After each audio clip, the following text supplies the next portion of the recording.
তুমি কি জানো কষ্ট সবসময় শাস্তি না? অনেক সময় কষ্ট আল্লাহর ভালোবাসার সবচেয়ে বড় প্রমাণ।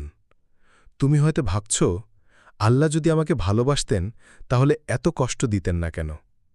আজ আমরা জানব সেই 4টি কষ্ট যা আল্লাহ কেবল তার প্রিয় বান্দাদেরই দিয়ে থাকেন। প্রথম কষ্ট, দোয়া কবুলে দেরি হওয়া। তুমি রাতের পর রাত কেঁদে দোয়া করো, তবুও কোনো উত্তর আসছে না।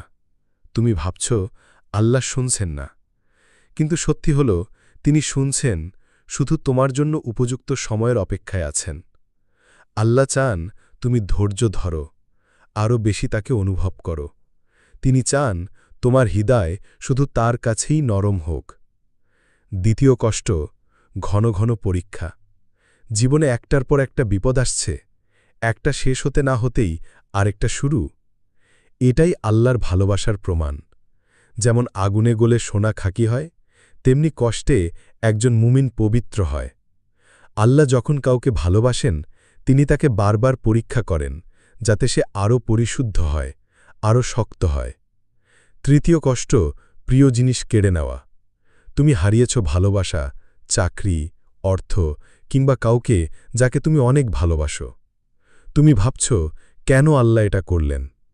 আল্লাহ জানেন হয়তো ওই জিনিসটা তোমার জন্য ক্ষতিকর হয়ে যাচ্ছিল, তাই তিনি তোমার পথ পরিষ্কার করেছেন যেন তুমি নতুন কিছু পেতে পারো। যা তিনি কেড়ে নেন তার থেকে অনেক বেশি উত্তম কিছু দিতে চান। চতুর্থ কষ্ট, একাকিত্ব। তুমি চারপাশে মানুষ থাকার পরেও একা অনুভব করো। এই একাকিত্ব তোমাকে বোঝানোর জন্য যে তুমি সবার কাছে ছিলে কিন্তু আমার কাছে আসনি।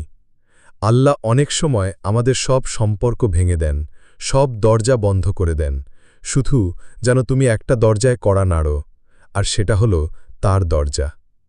এই 4টি কষ্ট যদি তোমার জীবনে থাকে তাহলে ভয় পেও না। এই কষ্টগুলো আল্লাহর ভালোবাসারই চিহ্ন। তিনি তোমাকে তৈরি করছেন কিছু বড়, কিছু মহৎ, কিছু অদ্ভুত সুন্দর জিনিসের জন্য।